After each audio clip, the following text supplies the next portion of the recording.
I'm Rob Van Dam. The whole show. Hey, it's Monday. Whoa, and it's a live version of One of a Kind with who? It's with that guy sitting right beside me over there. It's with, what's your name again, sir? Hello? Oh, man. Rob, are you muted? I can't hear you. What was that? Huh. Oh, no. I think he's saying... You can't hear me? Oh! That's who it is. I think it's... Rob Van Dam. He's the whole effing show. You're Mr. Monday Night. I'm the only one with that claim. Damn. If anyone else is claiming to be me, they're probably lying. No, they're Probably definitely. Unless, they're doppelgangers or clones, or I don't know how that works, really. They still got their own identity. We all do. That's right. Hey, did anybody ever try posing as you, Rob? All one of a kind, bro. That's the lesson for tonight. Thank you, ladies and gentlemen. I'll talk to you Thursday. That's all we got tonight. That's it. We're done. It might be a shorter one today, folks. We're recording live tonight for this week's episode. Then we're going to hop back on later this week on Thursday, probably trash night, and then do another show. So, are we obligated to do a weekly show because of our distribution? Yeah, so we're since we got the sponsorships and stuff like that, we got one that we do every week. I guess we're kind of scheduled. I always forget. You always got to tell me because I only know, and I only half-ass know even how to find it on YouTube. Yeah, I think that's something. It goes, so I'm not the best at promoting it, but besides the YouTube channels, it on today. Well, right now, is that what normally if we do it on last Thursday, Friday, whatever, the big whatever people are listening to it on Monday, is that right or no? Yes, correct. The new episode drops every Monday, and so I'll just post this right when we're done with it. I'll edit it. Post it. On what? Where? On all the podcast feeds. So on Spotify. Spotify. Okay. Well, that's and then we'll go. I'll redo the episode too for RVD TV too as well. So it'll be okay. Was that last part? I talked right over you. That's okay. Oh, I'll put it up on the YouTube channel too, RVD TV. Redo it so it's monetizable since we get flagged every time the song plays too. So when it's live on YouTube, is it automatically findable afterwards, or it disappears and then comes back? It's still there. It still lingers there. I don't think it's as prominent on YouTube when you go live. Sometimes, the live stream after it ends, it doesn't stick around it. It's still in the algorithm to an extent, but not as much as I think a clip that gets posted or a video that gets posted. I'll never learn. Never learn. It's such a confusing contraption here. But okay, we're live here. Some regular faces are in the house. Triple E is here. I think Maddie is here somewhere. He was here earlier. I know he's on traveling right now. He was going to the mountains or something. Yeah. Mouthpiece Mercy here. So shout out. Oh, look who else is here. It's KT. Uh-oh, I got to change the thing. Hold on a second. Baby mama in the house. Look at that. And Lovey. Holy smokes. Katie, I saw the ultrasound pictures. They look great. Thank you. Yeah, it's so cool seeing the 3D realistic ones. And I was like, that is Rob's face. It was. It really was.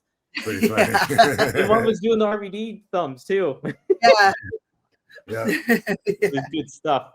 Yeah, you guys check it out if Katie posted. Did you post them on X too, or was that just on Facebook, Katie? No, just on Instagram. So y'all check have out to Katie's Instagram. It was under this picture from the baby shower. Oh yeah, that's right. And then I put the ultrasounds next to it. Look at that. Oh my gosh, yeah. That's great. Bet Rob's no side by side. It's definitely Rob. Hand on your head, baby. Oh.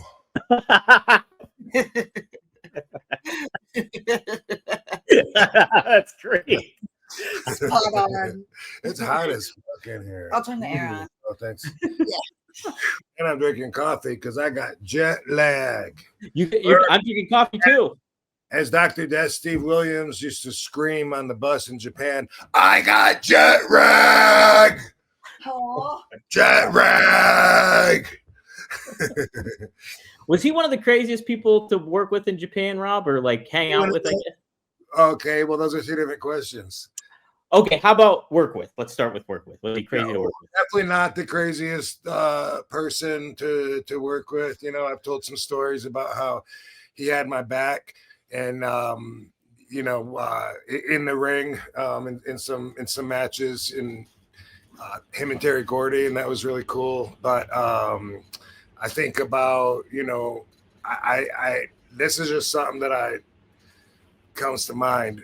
I sometimes, when I'm in there working, I do whatever on the spot. He was in the corner, and I guess I'm giving him the shoulders or whatever, and but he went down to his ass. And so sometimes I would do this, and I don't remember hearing anything from anyone else, but I'm choked. I don't know. I'm just working in the corner, but I had my foot up on his throat, right, when he's in the corner. But I guess maybe he didn't go down. Take that part out. And then maybe he's halfway down, like in a squatting position, I guess. But whatever it is, it's just something that naturally, this wasn't something in the script. All right. This is, just whatever. I'm choking him with one foot, and then I would grab the top rope because he's in the corner, and I would put my other foot up there. So I got both feet in his throat. And what I didn't realize, but he told me, and I guess I would, when I would put both feet up there, my ass would come down on his knees somehow. And, and like, I was like kind of bouncing, trying to get the push on with the choke. And he was telling me afterwards, Rob, when you do that, it kills my knees. No, first he just screamed it in the ring, and I didn't know, I just didn't think anything of it. Thought he was selling or whatever. And I did it maybe 2 or 3 nights in a row in Japan. And then afterwards, one time he was telling me, oh, you got to do that. He was like, it fucking kills my knees. And I was like, oh, you're serious? Like, I didn't, I don't have to do that, and it just, but it kind of changed my mind and made it mortal a little bit. Mm-hmm. No, I mean, not in a bad way. It's just that, promoted from Dog Mom to Human Mommy. Oh, look at that, promoted from Dog Dad to Human Daddy. There's the screenshot. Look at that. Yep. But yeah, anyway, no, in a good way. Playing fetch in a good way. I mean, but it felt bonding, like that of him just giving me a receipt, and power bombing me on the floor for it. Instead, like a I don't know, kindness, showed little respect, a little, like a little professionalism, a little whatever, but in a good way. It just kind of made him a little more human, is what I'm saying. Oh, like it humanized him, and kind of like what that's what I realized. And I mean, don't go running off with your own meanings like you people do. Right. Now you're gonna put in the headlines: RVD hates Steve Williams. RVD trashes Steve Williams, calls him a coward. Well, how about outside of the ring? How was he? I got jet rag. I'm gonna think of that now. Say that. But that was better than fuck the horse. They're all whores. Fuck them all. He would scream that sitting on the back of the bus. Oh shit. Yeah. Wow. Yeah. Oh, he must have. He was had his heart broken. He was hurt. Yeah. And he must have felt really bad to yell, "I got jet lag!" Like to yell it like that. He must. Well, I mean, it's also to pop the boys. You know what I mean? Like. Oh, okay. And he was just really loud and boisterous anyway. I got jet. And we all had jet rag, so it was like, yeah, me too. Oh my god! I just put the jet rag together, and why it's rag? I didn't get it. I just what?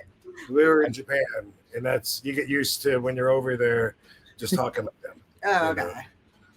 Yeah. Really? So, Rob, was he though? By the way, if anybody says they've been to Japan and you question them, it's so easy to have a test. Give them this test. When a Japanese person refers to themselves in the first person, who do they point to, or how do they point? So they're like, I'm just using Tajiri. Would be Tajiri? He's like, Tajiri? Would he say something like that? Point to himself? Tajiri was in doing his custom like everyone does over there. Yeah, how would he point to himself? Basically, is the question. My guess is Hmm. nose. Yeah. Yeah. Oh, really? The nose? You did it without even thinking. No, but they do that. They don't go like this. Like we would say, "Are you talking to me?" But Uh-huh. you know, they. Oh, yeah. Yeah, and they point to their nose. Okay. It's way different, right? Yeah. It's just one Yeah. thing that's like completely different, but it's the way that they do things. But anyway, Wow. yeah. That's fascinating. Trust Man. me, RVD knows. Boy, this episode's dad- starting off hot. I'm already working on my dad jokes. I like it already. I like it. The more dad jokes, more RVD dad jokes, the better. I think I already got our dad joke sense of humor. Except I'm vulgar, but you know. You can balance it out though. You'll find the balance. Yeah, Yeah. So Rob, so a big part of Dr. Death was when he went, like, people talk about him when he went to WWE, and like he was JR's like big project that he wanted to work on, and he was going to be like Steve Austin's next big foe. And then allegedly what happened was Brawl for All happened, and he lost in Brawl for All, and it kind of diminished his push. And everybody says what a legit tough guy he was and everything to that effect. Yeah. When you were with him, was he definitely like a legit tough guy? Yeah, he had that aura. I didn't see him kick ass, but I knew that about him. Mm-hmm. And especially like when he was with Terry Gordy. Like I remember on my first tour in February of '93, people that are familiar with the situation, especially Roppongi, there's an alleyway that goes down to Hard Rock Cafe, and that was like the hangout, you know, like I would go there. And I don't know, it was the best, closest to American food. And it was kind of, I don't know, Roppongi was cool as hell anyway. It's just, it's the out district, whatever. But anyway, in front of the Hard Rock, there was on the corner there was a bar that was like really, really skinny. And the front of it looked like a bus, I guess. And so it kind of felt like you were on a bus when you're in there. Like, and I just remember they took me under their wing, Scott and Steve Williams and Terry Gordy, a little bit. Like they looked out for me, like I said, in the ring afterwards. This could even have been the same night, I don't know, but I was with them and we were in that bar, and I just remember realizing that like each one of them was like twice the size of the Japanese dudes that were walking around and stuff. You know what I mean? Not the sumo wrestlers, but those are definitely not your normal Japanese guys, but they were all like really, really small, and these guys could do whatever they wanted, you know? So they just like there wasn't necessarily room at the bar, but they made room. You know what I mean? Yeah. and that was very impressionable on me, because I was kind of like, oh, you know, with great power comes great responsibility. Because I was seeing Terry Gordy, like he was, you know, raw, you know, like they made their way in, and he was like, they're doing B-52 shots. That's what I don't know even what's in a B-52. But I've never heard of it. That's what well, it's a bomb. It's an atomic bomb, I think. Oh, really? Yeah, I'm looking. I think so. Think of the 80s band. I always think of the 80s band B-52. Let me see. B-52. I don't know what's in that, but and they're making me do it too. You know what I mean? Like we're all doing B-52s, but that was Doc's go-to. Ooh, they look good, Rob. Okay, this is what's in them. You ready? It's a layered shot made with equal parts of coffee liqueur, Irish cream, and orange liqueur, such as a Grand Marnier. Oh, that is so me. Yeah. Right? But you got to start making some B-52s. Yeah, I'm gonna have to try that. You love coffee liqueur. Right, and that sounds like a quick one too, because the coffees make me fucking hot. I'm sweating here. up. I hadn't thought of that probably B-52s in 25 years. So I just popped in my head thinking of that night. But anyway, I just remember Terry being a little. I mean, I'm whether it was warranted or not. I just remember seeing him using his size, you know, like he looked over at this guy. I guess the guy was probably bumping into him or something like that. And Terry just looked over at him, Terry Gordy, and he gave the guy a look, and the guy like kept doing it.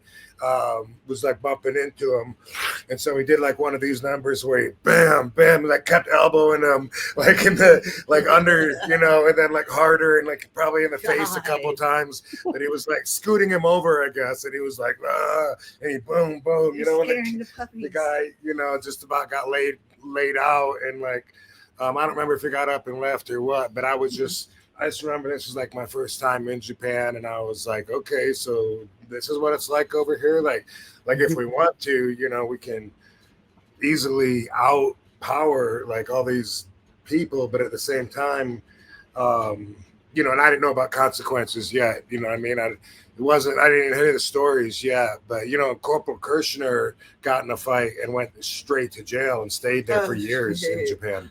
Whoa. Whoa. Yeah.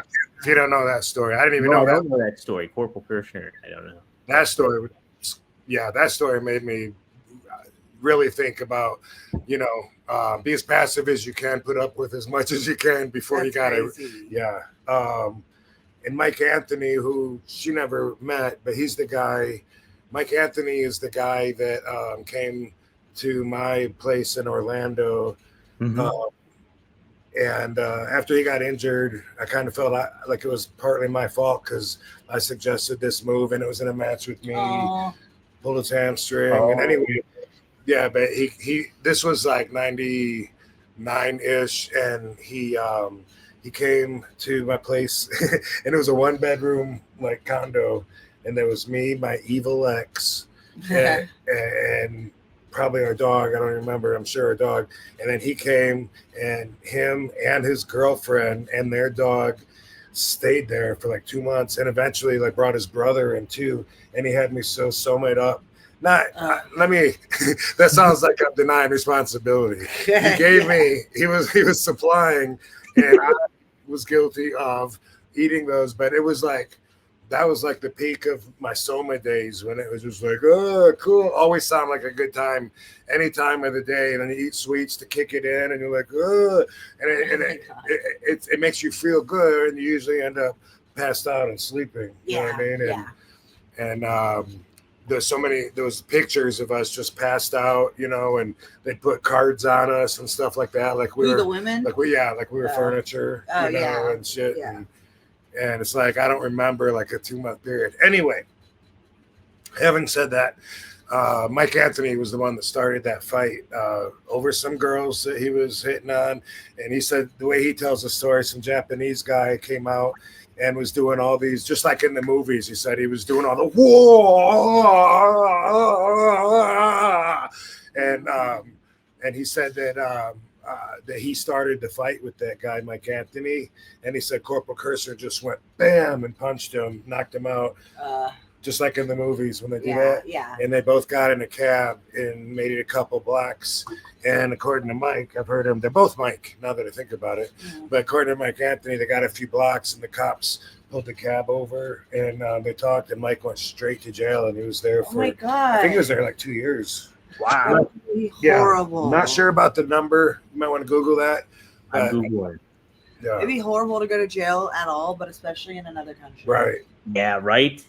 And from Chuck Zito's book, Street Justice, he talks about when he went to jail over there, and says they all shit. There was like one big like bathtub with a ladle, and you're supposed to scoop it up and pour it on your head, and that's what you get for a shower. And he said he didn't know, and he sat in it and started a big commotion. Everyone was pissed. And in like women's prisons, like women make families, like they kind of like build a bond, and then if you're in another country and like they probably don't speak your language, you feel even more lonely. Yeah. Well, jeez. Well, Corporal Kirshner, according to the AI overview, so take that for what you will, says he was jailed 4 to 6 months in Japan in 2004 after he broke a man's face during an altercation. So 4 to 6 months. Oh, okay, yeah, because part of me was saying 2 years. Then when I said that, I was like, 6 months sounds familiar too, but that's good, but not good, but that's better, you know. Yeah. Wow, Yeah. that's wild though. Nonetheless, yeah, that's a long time either way. Yeah, boom. Pulled right off the street. Yeah. Wow, I almost got in a fight with this girl in India, and she was there because she was like a Bollywood type princess. And me and her got into it in the dressing room. And The soap opera girl? Yeah. Yeah. And then I'm glad that I didn't, because later I was thinking I should have punched her. But now, like, thinking back, like, I'm really glad I didn't. Like, that would be horrible in another country, especially India. What happened, Katie? What went down? So there was 2 Bollywood girls. One girl was my friend, and then it was her time to like go out there and like she was like singing in the ring and stuff, because in India there's like a lot of entertainment outside of wrestling at the wrestling shows. And then she said some shit to her, and I was like, I bet you wouldn't say that when she's back here, you know, because she was just talking shit because she was out in the ring. And then we went back and forth with words, but then afterwards I was like, I should have punched her. Yeah. And then now I'm really happy I didn't, because she also was someone special, because Kali would have other superstars there that are like Bollywood superstars and stuff. So it wouldn't have gone over good if like we would have fought probably. Yeah. Oh man. Yeah. Wild stuff. Yeah. And like getting in those confrontations overseas is just like, yeah, it adds another layer of like, what would happen to me if something like that went down like after the fact. And so you got to mind your P's and Q's a little bit. I feel like. Yeah. Well, if you read Street Justice, Chuck Zito's book, he's got another book now, I think. If I'm not mistaken. Really? Seems like I saw it. Anyway, what I wanted to say was that I remember like he was in Japan when he found out, you know, that they were indicted and that I guess the FBI was looking for them back in the States or whatever. And his lawyer said if he turned himself in to the American embassy in Japan, that they would send him home, and he got worked. And so when they turned themselves in there, they went straight to jail. Wow. Oh, so they didn't even go back to the States. They got jailed in Japan then, right then. Yeah. Wow. Yeah. And then eventually they got the I can't remember what they call it, the diesel therapy, where they take you and ship you around from this one to this one to this one, so you don't ever get real comfortable. I bet you meet a lot of people that way, though. That life is important, you know, when your reputation precedes you. That's it, right? Oh God, that just sounds like another nightmare on top of a nightmare. Going to jail and then going to jail in a foreign country. Right. When you get comfortable and like learn the ways of one system, you got a new system. You got to be right. Man, it's like first day of school vibes, but like more intense. Hopefully, we don't have to find out. Never. No, hopefully we don't. Yeah, hopefully we don't. Yeah. So Rob, you had a busy weekend though. You did some stuff with Battleground Collectibles, right? Yep, and before that, we had a baby shower in Florida, which was awesome because both our families were able to get together there. So a lot of fun and shared love and wholesomeness. And then and Mike Kyoto and his wife were there. Yeah, I love Mike. Yeah. Great dude. Yeah, He's the man. Mike's the man.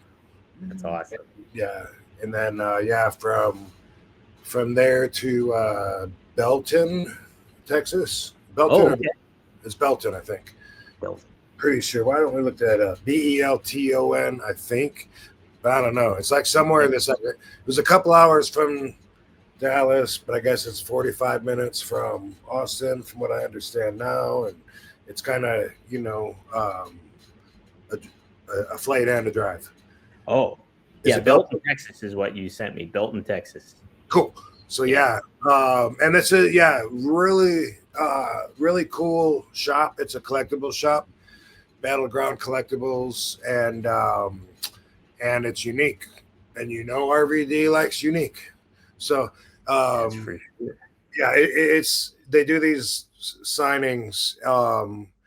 They've, you know, so like they take care of the boys. If you ever get booked there, if you're listening to this, they awesome restaurant on the lake they took me to, and then you know, an awesome experience at the gun range. What?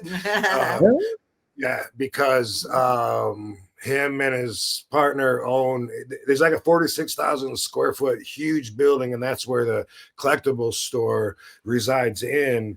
And so it's like two businesses in one, kind of. And so, you know, hey, we had the Hardy Boys here, and we had Kurt Angle here, and this and that. And so, you know, they, you know, like, yeah, I'll try and, you know, I did. Usually I don't get any excursions. Usually, Yeah, never. no, like I'm the last person. You know what I mean? Like, I'm like, I can sleep or I can get up and do something and see your awesome town that's not home, not my bed. I'm cool. But this time, I'm good. yeah, got up early and did it all. And so it was a really, really long day. And this was just yesterday.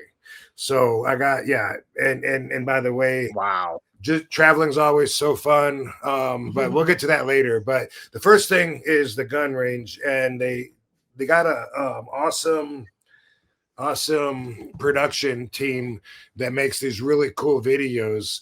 And you probably saw, by the way, something that happened there, because when he was telling me his story, I'm like, where the hell did I see that? And you probably showed me, maybe. But do you remember when Mick Foley was doing a signing, and then like some kid said, you need to tell Yes. yeah, he said, The you need to tell The Rock he needs to straighten up, something like that. And Mick said, okay. And he got out his phone and he texted The Rock and said, hey, whatever the kid's name is, I can't remember, you know, Joseph, whatever, you know, says you need to straighten up. And then later on, The Rock made a promo video and sent it back to Mick to show the kid. It was like moments later he did it. Well, it came across like that when we saw it, but the way they told the story, Okay. they said it was like at the very end of the day, Okay. but Mick was still there with them. Oh, good. And they said that he got a message, and he was smiling, looking at it, and it's Rock saying, "You tell Joseph, you know, that the final boss said, you know, something." I don't know, but it was a really funny moment. And anyway, this is where that happened, at the Battleground Club. Oh, okay. Wow. Yeah. Battleground Yeah. Club. Well, do you want me to play the gun range video you got first? Play or? it, and let me just say, you know, it sounded cool, and I've been wanting to go to and planning on going to a gun range here in Las Vegas. I've been looking at them recently and wanting to go, talking to different people. I know Godfather goes and shoots all the time, whether it's at a range or out in the wilderness. I don't know, but I'm not normally a gun person, so it's something that, you know, I just wanted to comfortableize myself with, if I can make up a word that fits there. Because I don't know shit about guns, you know what I mean? And the only gun I can name was a Tommy gun, you know, that like they used in yeah, but I shot one of those. Yeah, but 3 guns, one of them's a Tommy gun. I don't remember what the other ones are called, but you know, it was target shooting. It was really cool. They made a video out of it that's pretty cool that we're going to show you. And for anyone wondering, the Tommy gun is the one with the big round metal canister looking gimmicks on it, but that's just the whatever they call it, what holds the bullets, the cartridge or whatever. So that's, you know, it holds 300 or 500 bullets or something. The one that I had didn't have the round gimmicks, but it's still a Tommy gun, and it had a smaller load of bullets in a clip or something. But it's you know, when you have it on to go on full, and you just pull the trigger, it I don't know how many per second bullets come out, but it's a lot. I can see where it would give you the advantage when you're chasing someone in a drive-by, like in the Hawthorne Inn, when the was it Bugsy Siegel? Well, not Bugsy Siegel. Bugs Moran was the Irish dude that Al Capone was feuding with back in the day with the Prohibition territories and shit like that. But before he was even boss, but they came by. It's been done in every gangster movie, like a remake of that. But and there's been different claims of who it was that dove over Al and brought him down to the ground and laid over top of him, you know. Possibly Tony Accardo. But also Sam Giancana takes credit for it, for being the guy. But they blew the window out and shot a waitress that worked there. And I think she was all right. Al took care of her bills, but that was a real big famous thing that escalated the war. Wow. Yeah. Some wild stuff, man. Yeah, that was a long time ago because Al went away in 31. Yeah, that's many moons ago. We'll talk about some of that mob stuff. Tommy gun was invented for World War I, if I'm not mistaken. And then, you know, the mobsters can get their hands on anything. So if the cops can get it, they can get it. That's it. They Cool. figure out a way where there's here's the video, guys. Check it out. He hasn't seen it. So she's experiencing it first time. I haven't seen only the beginning. You walking in, so I didn't even watch the whole thing. I saw the beginning. I saw they did a great job for all of us. It's like, you know, I see me holding a gun. And I'm like, I get it. They did a good job, and I didn't need to, you know, just like I'm not going to listen to this interview with me either. Here we go, guys. Check it out. It's just 3 weapons for you. Oh, okay. How much experience do you have with firearms? Oh man, not very much at all. I shoot them in movies and TV shows, and I got a lot of experience with that, but I'm really uncomfortable with them. Okay, that's what we're here for. We're here to make you comfortable, right? I shoot big ones, I shoot little ones, but every time, you know, it's like, it's so tense on the movie set. Everyone, you know, is like, pointed the finger off your trigger. It was off the trigger. Fuck off, you know. I'm just standing right here. I'm gonna put one arm on your back, push you forward. You're just gonna kick back a little. I'm gonna have one arm on your biceps to keep the muzzle from rising too much, all right? Okay. I don't want you to shoot the ceiling. Okay. I charge people $5 for shots.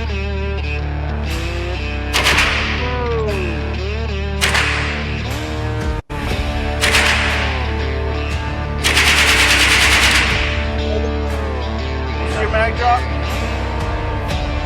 You got a nice little red dot here. Left. There you go. Now you're ready to go. Okay.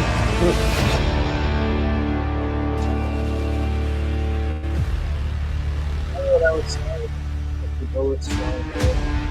I don't know. What is that? Accident Man, I am so unsteady. The little red dots going all over, and I'm trying to hold still. Yeah, you gotta like learn to really relax. And I was telling Brandon, one movie I was doing, after like the 4th or 5th day, we had to keep doing this for whatever reason.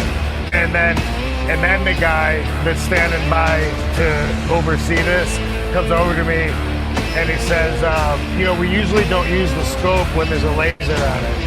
I'm like, I'm looking like an asshole here for like over and over again. You just now decide to come and tell me that? I'm like, so if any of those takes were good, you were just gonna let that go and make me look like an asshole? Because I mean, it sounds like something that any gun person would laugh at. To the front? Yep. Sweet. You're ready to go. Ready to ride the light? All right, let's do it. Let's go, bro.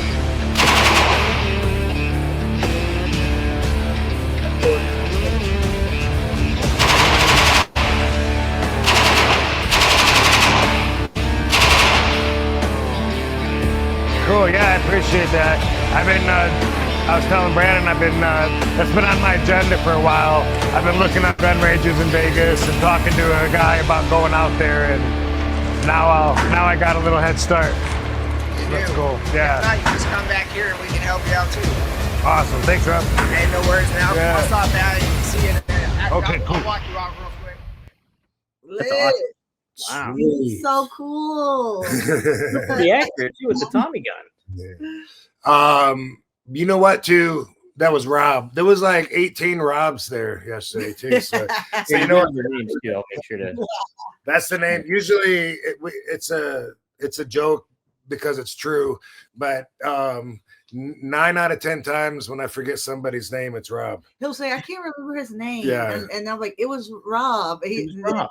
It's happened so many times. Yeah. So our inside joke is, you're the only Rob. Yeah. Yeah. But that was Rob that was, you know, helping me shoot and answering questions and stuff. And he was a really cool dude. What was I going to say about him? Shit.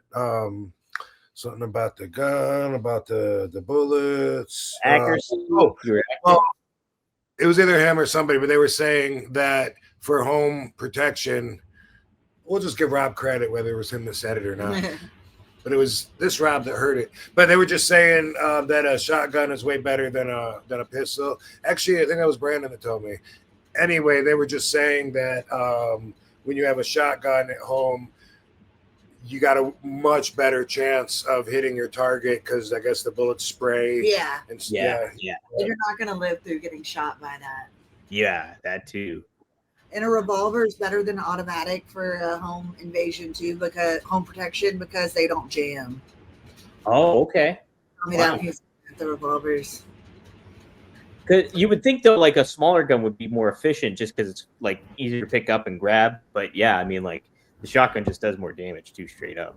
Right. Like it'll Right. take out an elephant. So to a person, definitely Yeah. get the job done. if you ever have an elephant break into your house, you don't want a pistol. You never know. The Pittsburgh Zoo is right down the street here, so could happen. Wrong side of town. That was wrong side of town, by the way. When I'm holding the shotgun and I keep looking through the scope, while I'm pointing the laser on this guy's face, trying to say my line, whatever the hell it was, and yeah, I mean, if I retold it, it would just be the exact same thing. You know, I was pissed. How'd your shoulder feel after shooting those guns? Oh, it was fine. It was Yeah. fine.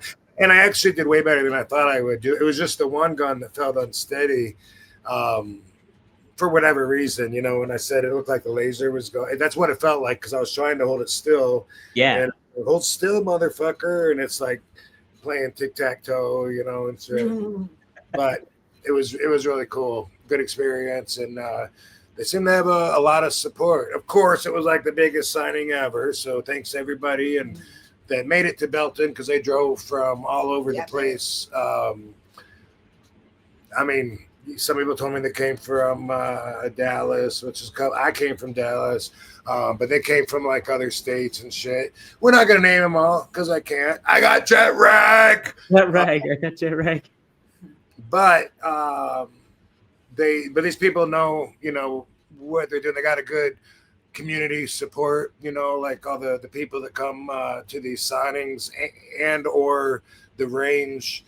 And the way they treat them, you know, was really cool too. Like they have it was a real good, like wholesome kind of feeling seeing the relationship. You know what I mean? Like, yeah, so much better than let's just say Chillicothe, Ohio. Just pull that out of the random air, no reason. Yeah, where the obvious local promoter is just there to rip people off as much as they can and get away with it and cover it up with whatever fabrication they can come up with. So totally different experience though. And those video producers, they even made a video of the signing. Yes, and I'm about to try to share it right now. Another video. Yeah. Yes. I like these recaps of your weekend. It was just and this was like just yesterday. Yeah. Just yesterday. Let's see. Okay, so I'm gonna pull it up here. So there it is. The screen. Now, my only thing, I'm not sure if there will be sound or not, everybody, but here we go. If not, will you sing? Or I will. So what you could pull it up on your phone, or I could pull it up on my phone if I don't get sound. And so we'll try it that way. But let's see if we get sound this way first. I'm going to turn the sound on here. These are everybody remembers the ice cream bar. Remember the ice cream bars? Yeah. Oh, sweet. Yeah, this guy makes those, and you know, obviously that's really cool. I remember I could never get those as a kid. I would always see the ice cream bars, WWF Superstars ice cream bars advertised in the comic books, but like the grocery store or stores that my mom went to didn't carry them. So you never got them? Well, we'd always get them at the ice cream truck. Is where I'd get it. Like it would come through. Yeah, I didn't live in a neighborhood that had an ice cream truck. I was out in the country. Yeah. We're in Pennsylvania, but like we still had like an ice cream truck would come by like once a week. Pennsylvania. Never heard that before. No. Well, here, let's try playing this video. See if we get sound here. So here we go. We'll cross our fingers. Rob, I hear it. yeah. All right, we're good then. Or do I hear you? Oh, you sure did. Yeah, we heard a word and then it disappeared. Here, let's try again. Pretty good. No. You hear it? Nothing. Nothing. Dang it. We heard Rob and then it went silent. And what's not? Okay, hold on a second then. I'm gonna pull it up on my phone. And we don't know. Was it this Rob? Was it that Rob? Which Rob was it? Hold on a second. I'll pull it up on my phone, and then we'll play it through the screen case. All right, here we go. Need a better budget production. I know. Look at this. This is like low budget. Everybody.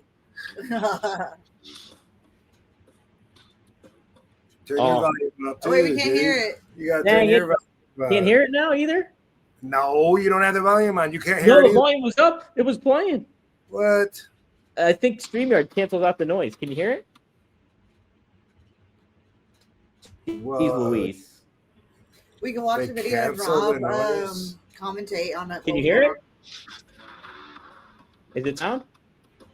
Uh-uh. I don't know. Nothing. We can't hear it. Well, we could just play the video without the sound, and Rob can commentate on what we're seeing. You want to commentate it, Rob? Sure. That's How's your commentary skills? He's great. This is Battleground Collectibles from October 26, 2025. And Battleground Collectibles is in the chat room. Yeah, they are. I saw them in the chat here. So shout out to those guys. Here, Rob, I'll play the video and you can narrate.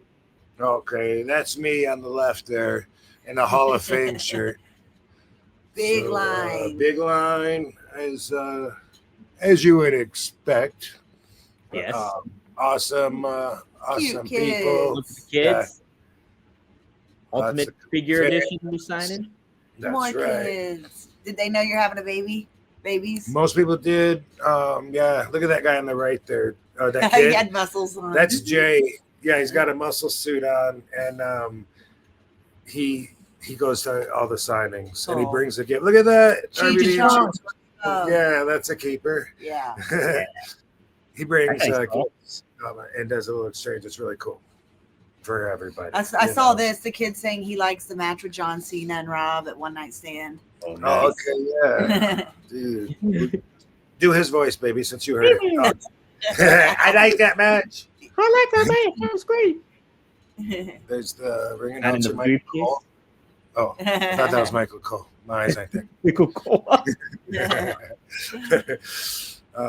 Yeah, Okay. people had belts and Funko Pops and action figures, and they had to wait like so long. Like the guy, just like what often happens, we stayed a little extra because we had to get through everybody. Yeah. And one of the guys at the very end said he had to wait a very long time, but it was Aw, worth it. good. No, but it was worth it. Yeah. He said. Yeah. His words, not mine. Yeah, but it was worth it for me too. Nice. Look at this. Cool. I got a couple of pre-rolls handed to me, which in Texas isn't easy to come by. But Look at those arms. Look at those guns, Rob. Jack. Battleground Collectibles. You were Yeah, shooting guns at the range and you had guns at the collectible store. yeah, so very cool. And if you it's on Instagram at Battleground Collectibles. We'll tag you. I'll post there. a link to in the Go description. there and watch it with the actual music, and you decide which version was better, RVD's commentary or the music. This is like the DVD StreamYard special feature. This. You really Yeah. think StreamYard blocks it? That's crazy. You can hear it, but That's we can't. crazy. Yeah, no, I played it, and on my phone when I was playing it here, it was playing. But StreamYard might have that sense where it like cancels out background noise. That is So that- crazy. What will those kids think of next? craziness. The comments were there yesterday. What was that, Oh. Katie? A lot of people in the comments were there yesterday, it looks like. Yeah, some people were like, "Oh, it was great to be there." Yeah. Let me see. Oh, here, John. John Experience says, "Yo, Rob, nice seeing you yesterday. I'm Belton, Texas, truly one of a kind." How about that? Yeah, yeah. So when I got permission to show this video a little while ago before the show, the Battleground Collectibles, Brandon said that he would post that we were going to be showing it, and he said, "Let's see if we get you some new followers." And boom, good. lo and behold, they're the vocal bunch. thank They're the ones that John want to be there. That's awesome. Battleground Collectibles. RVD is one of the coolest guys to visit Belton, Texas. To How in about your that? house. Barbie Colby D. J. Hey, D. Rob. I met you last night at Battlegrounds Collectibles. The chillest and most real wrestler I have ever met. The ECW title you signed is going to be in its own case. That's awesome, Colby. Nice. Yeah. Man. Lots of excited. Love from Killeen was cool meeting you yesterday, says Brian. Hey, yeah. Look at all these people that came in. Yeah. So I missed it out. works. See what I mean? They got like a little I guess following is the right word, but it's like support also. It's like a local thing.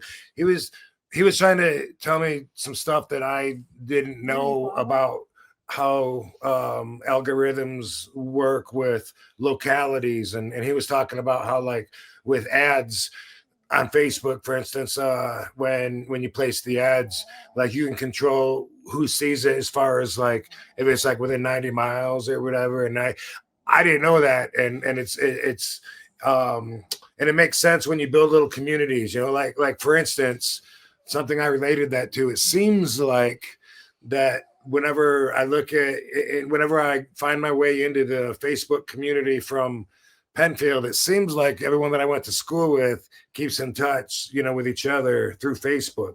Yeah. And every once in a while, I think, wow, that's really cool. And I wondered how different societies or groups stay together like that without it just being like one flooded cesspool. Yeah. And I'm understanding a little bit more about the localizing of the algorithms. And I guess it's just for ads, but on the same sense, like what you post. So when they put whatever they post and what they tag or whatever that's relevancy, I guess, is going to be a factor. But it was just stuff I don't understand, that obviously he does and is successful at, because, like, boom, he just put this out that we're going to be on here, and his followers tuned in and they want to, it was great meeting everybody. So thanks for tuning in. And that, to me, that's a couple of signs of success. You know what I mean? Some of them knows what they're doing over, me. Yeah, over us. Well, the thing is too, the business aspect too. If you have a good relationship with people in your community and everything like that, they'll come out and support you too. And so it sounds like this Battlegrounds Collectibles has a good reputation in their area and stuff like that. So if they're getting a good fan base like this, for sure. And if they get talent like you in there, Mick Foley shows up, and you name different names, it's like, then they have to have a good reputation of like how they treat their celebrities that come on in and the customers too. So good stuff. That's how you do business. Indeed. FYI. We got a couple super chats. Frank Turizo always asks the good questions. Thanks for the $5. What happened after WrestleMania 3 went off the air because Hogan was waving people into the ring? Which wrestlers give the most inaccurate stories? So you were at WrestleMania 3. Do you remember why Hogan was waving people into the ring? Regular people, like fans? Oh man, I guess I was there, wasn't I? Yeah. He's waving fans into the ring? I don't remember, I guess. Come on. But I mean, I'm guessing it's just to do this with them and be in the ring and get pictures, Junkyard Dog, that used to be his gimmick, like around that time. Oh yeah. He would after his match, or sometime during his performance, he would get all the little kids in the ring and they would do the wobbly knee dance where they'd say, "Grab them cakes." That was his song. Oh, is that all you do? After they had the wrestling album. That sounds so cute. Yeah, and all the kids loved it and stuff. So I'm guessing that Hogan probably was doing something similar in his own theme, but I don't recall. And which wrestler's good the most inaccurate stories? That is hilarious. Hey, want to take this moment in time to talk to you guys all about IndaCloud, one of our favorite sponsors here at RVD, one of a kind with RVD, and it's for good reason. IndaCloud gives good, high-quality product that fits your THC needs. If you're getting sick of that liquor cabinet, you want something a little bit more cleaner, something a little bit more refreshing to have, and you can't get any better than IndaCloud. And man, let me tell you, the product that they have, diverse and fits your needs too, to have a pretty good time, even when the fall's hitting and you're getting into that seasonal change kind of thing like that. I'm always a little apprehensive when fall kind of hits, gets me. I'm like, oh man, winter's coming. If you're in Pittsburgh too, it's a little added. I don't know. But IndaCloud makes it real good. They have so many different things, like candy flavor too, IndaCloud. They got the strawberry soda, which is 20 milligrams of THC per piece. So, and it's all like a bag of candy here. Look at this. You get the dope rope here too. Blue raspberry. Can't speak highly enough of that too. So they give you plenty of different options here. All THC hybrid stuff. as well as the crystals. Look at these popping crystals there. Chronic crystals going on. Check that out. So plenty of different options here too. Awesome. Orange soda. We got sour apple soda. So lots of cool things you can pick and choose from, tailored to your needs. And we at RVD have a special deal for our listeners. You get 30% off. That is 30% off when you go to inda.shop/RVD and you use the code RVD. You get 30% off your first order if you're 21 years or older. So you cannot get any better than IndaCloud. Such a cool new sponsor that we have here too, that I'm happy to be a part of and kind of support, because if you know RVD, you know IndaCloud's a good spot for him. If you're 21 years or older, go to indacloud.co. Use code RVD for 30% off your first order plus free shipping. That's indacloud.co, code RVD, 30% off, free shipping, and a better mood showing up right to your door. Take their quick survey when you order to support the show, and thank IndaCloud for making October feel a little later. Guys, enter the room dick first. Big Dick Dudley dick first. Blue Chew isn't just a tablet, it's a cheat code for your crotch. Stronger, harder, longer lasting, like someone gave your downstairs a pep talk and a gym membership. Blue Chew is the original brand offering chewable tablets for better sex. Guys, this isn't about performance, this is about legacy, or third legacy. Give our group chat something to talk about. You know, when you lay it down, they're talking about how it gets up. Nothing makes you more of a legend than a little Blue Chew. Discover your options at BlueChew.com. And we got a special deal for our listeners. As always, get your first month of Blue Chew free. Free. Just use promo code RVD at checkout and pay $5 for shipping. That's it. Join Blue Chew's mission to upgrade humanity one thrust at a time. Head to BlueChew.com for details and safety info. And big thanks to Blue Chew for sponsoring One of a Kind with RVD. Man, there's so many that like, when it comes to me, that I laugh at, you know, like I don't well, whatever. You know, sometimes when I bring this up, you know, I gotta say I love Taz, and the thought of hurting him right now hurts me. You know what I mean? Even thinking of him hurt, you know. But at the point when we got into our incident, when we, you know, came close to actually fighting, because I smacked him and hit him, and then he was man enough to get us out of a situation that I intended for us to not both walk away from. When I've heard Sabu tell the story, it's so funny, because he says he went up there and he said, pick a hand, and Taz went, that one, and Rob went, pick another hand, and he went, brother, okay, that one. And then he said that I went and like smacked him again. And that's so hilarious, because that didn't happen like that. And of course, you know, Taz wouldn't pick a second hand. And Right. Sabu told it like that? Yeah. Everybody remembers it different. I heard Sandman tell it, and everyone. So that one's a funny one. I don't think I've ever heard it told right. And they always say there's, you know, there's your story, my story, and then the truth. So maybe but I got a pretty good memory though. And I was there, but I'm going to say, having said that, because that is my obligation, is to tell stories and fill up this time window with my mouth open.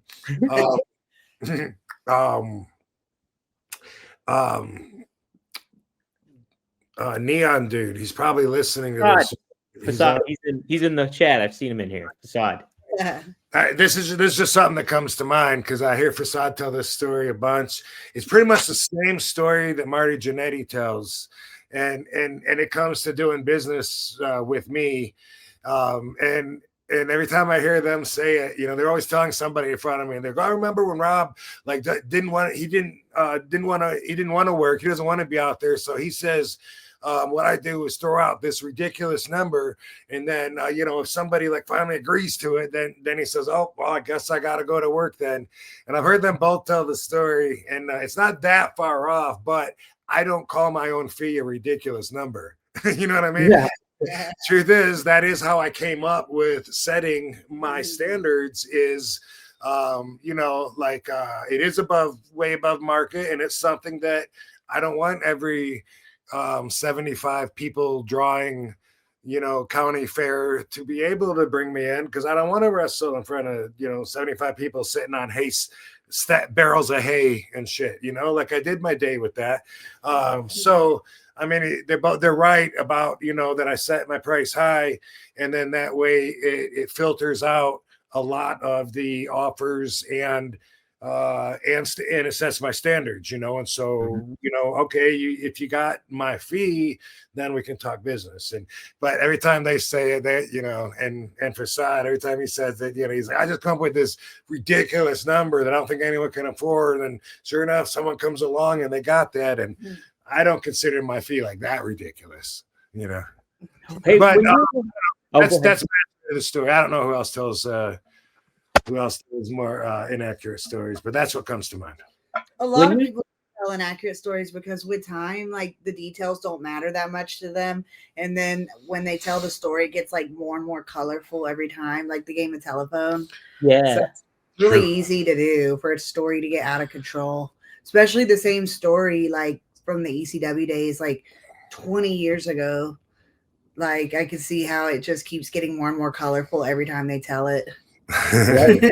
Did you ever play the game when you were a kid where you sit in a circle? Yeah. And you go around and you tell it. It changes. Time it gets to the end, this whole story's different. Yeah. No, that's definitely So I was just watching a Bruno Sammartino interview with that Sean Oliver did, and apparently Freddie Blassie got like one of these mob members so pissed off at like because they attacked Bruno, and it was like storyline based. It was all storyline based, and Freddie Blassie in his book says that the mobster like pulled a gun out on Freddie Blassie, and Bruno stepped in between him to stop it. And Sean Oliver asked Bruno about that story, and Bruno's like, "No, that didn't happen." He was like, the mobster was legitimately upset because of the storyline, and he wanted to attack Freddie, but he never pulled a gun. He's like, I did tell him I would take care of it with Freddie, but it never got up a gun pulled on him. So like, wrestlers always make up the stories. It seems like wrestlers are entertainers, so they like to get a pop out of people. Absolutely. So like, yeah, the more colorful the story is, the bigger pop, the better parties to share. That's it, right? Sure, if we thought about it for a while, we'd come up with a bunch of. I have an idea, but I don't like throwing people under the bus because it goes from telling a colorful story to some people just lie. Yeah, some people do just. Wait. Let me change my answer. Okay. Okay. The question is, what wrestler or let's say former wrestler tells the most inaccurate stories? His name is Bobby Fulton. You feel me? I hope you do. But, hey, wow, I don't, and I'm not like I don't. We're going full circle back to him. He hasn't been our subject in a while. Now he's gonna come back with in response, and you know, and try and come. I don't care, but anyway, he does hold that position though. That's a serious truth. Like, boom, hand on the Bible. Not that I've ever, you know, I don't even know what Bible. It would be the right hand, I think. Oh, okay. No, but anyway, I'm just using that as an expression. But the truth is, the honest truth is, yes, absolutely, 1,000%. In my experience, that motherfucker tells the most inaccurate stories. True, because it's not just like fabricating; it's like pulling it out of his ass. Yeah, and it's to protect himself.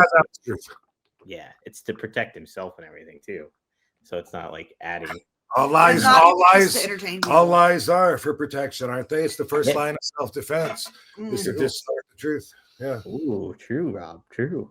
So, did someone have a WWE RVD singlet? I read in the comments. Yes.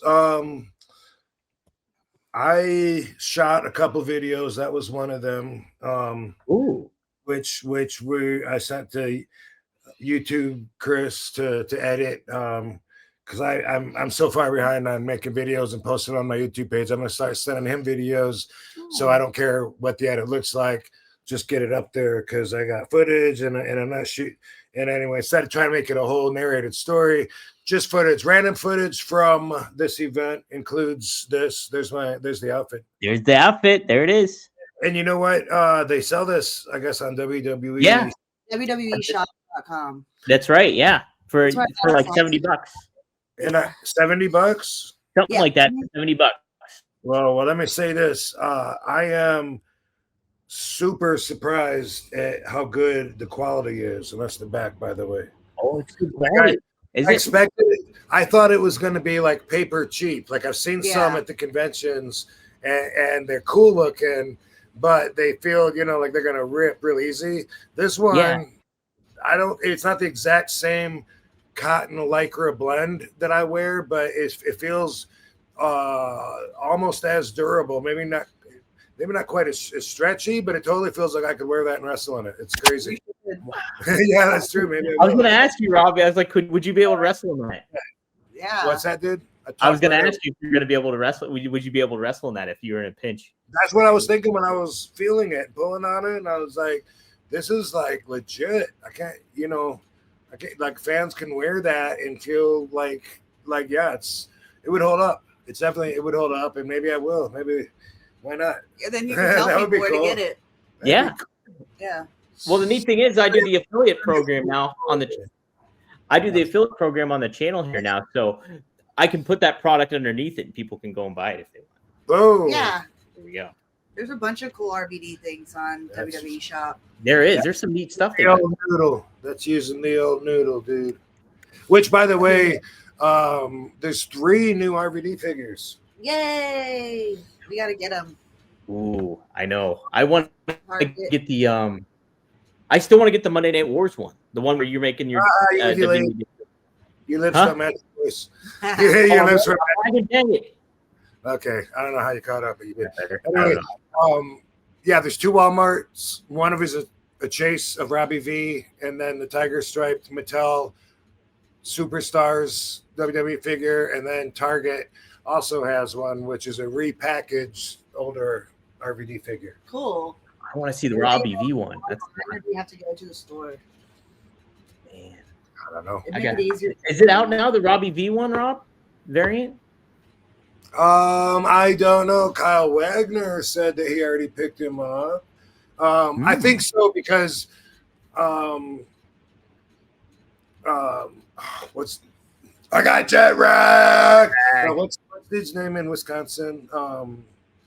The Ben Beninator. McCoy. Ben McCoy in Wisconsin. He was the one that told me about the Walmart one, and he sent me a picture, and he's already got the Tiger Striped one.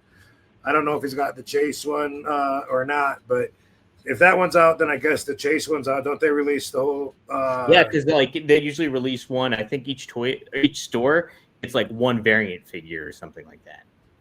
What? Oh, I see what you're saying. Okay, yeah. So I'm. They Like usually send it to me already. I'm like, I gotta have that. Like, who do I call it? Mattel. And anyway, remind me. Yeah. I gotta call WWE back tomorrow to make sure. But anyway, that's the WWE. Well, Let me pull it. I gotta ask them who to talk to at Mattel. But Robbie V thing is that's the one, the barefoot one without airbrushing on my outfit. That is me until I guess 94, maybe 95. Are those like the He-Man looking figures? The ones that are shaped like the He-Man figures from old? Your boobs are huge. Yeah, they're like the smaller. Yeah, I don't know what kind of. It's weird because it does look like old school, but then the face looks like Rob. Yeah. Take a look at that. When I thought that do the arms look like they move? Yep. Yeah, they do. Okay, I thought that when somebody was talking about the LJN kind being back, that they meant that. See this? Yeah, look at that. See, those look sweet. Wait. So yeah. I'm trying to look around it to see Dom. I'm like, so this is look. My brother got me a Razor Ramon one for like my birthday. Yeah, that's the line. Is that what it is? Yeah, something like that. See, that's sweet though. Like that. That's a cool version. Then a Robin. What's on the back, dude? Oh, it's like a cutout, I think, or no, it's just like an old school drawing kind of thing. So you'll have to see if Ben can find another one of these, or I'll keep my eyes peeled too, or I'll tell my brother because he goes to Walmart all the time. I think he's at Walmart. So yeah. Yeah, so that's cool. Now I got to get 3 more to add to my collection because I got all the figures that I know of. So, you know, but there might be 1 or 2 repackaged or something that I don't know of. I don't know, but it's more about having them, I think, than hunting them. Like, I just want them now. You know what I mean? Yeah, right. You could go on eBay, I bet. eBay probably has a couple. Yeah, maybe. I don't know. I also want the Sabu ones that I don't have. And I some of them that I find online, I'm like, I don't have that one. And then I'm like, $80. Wait, how many? Crazy. Gotta get to? Yeah. Did you happen to get the micro baller of his last match one that they made? They Pro Wrestling Tee sent us. That's I awesome. guess you bought it anyway. we just bought it. Yeah, that's sweet. That's awesome. I know. I need to get one of those too. I talked to them about doing a double pack with RVD and Sabu micro brawlers, and they were totally stoked about it. So, but it seems like they got plans for a while, so it's not something you see next week or whatever. You know? Yeah, right. Not upcoming soon enough, but Your triple pack would be cool with the sheet. That's what I said too. That could be the variant. Yeah. Has the Sheik or the variant. We have like the Sheik's symbol. Like he's got like that little camel on his trunk. Yeah. I've never had the camel on my outfits. That would be a cool variant. If me and Sabu both represented our. Hell yeah. Yeah. I bought this Sabu figure off eBay too because they never made like a Mattel version of him yet.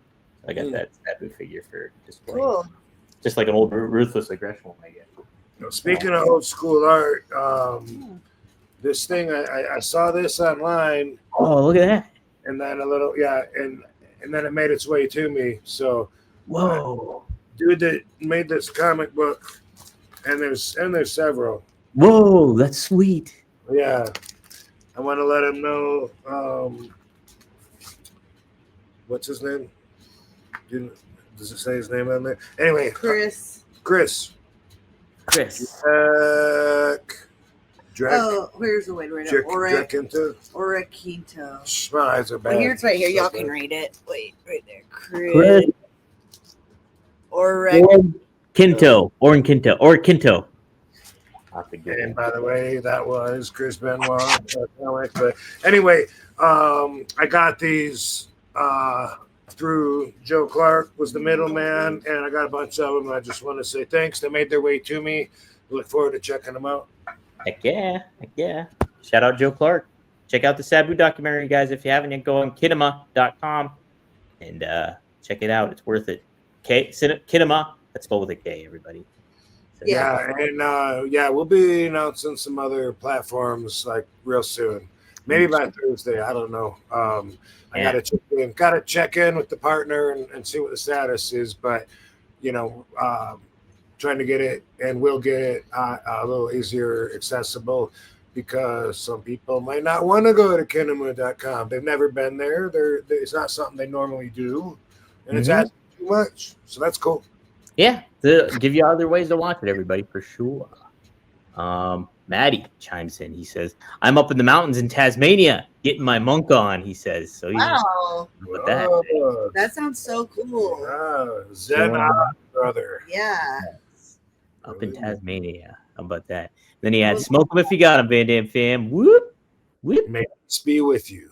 Yes, Dark Horse. Thanks for the $5. He says, "Great meeting you, Rob, at Battleground Collectibles. I was surprised you never seen the singlet they sell on." Hey, there it is. See you on WWE Shop.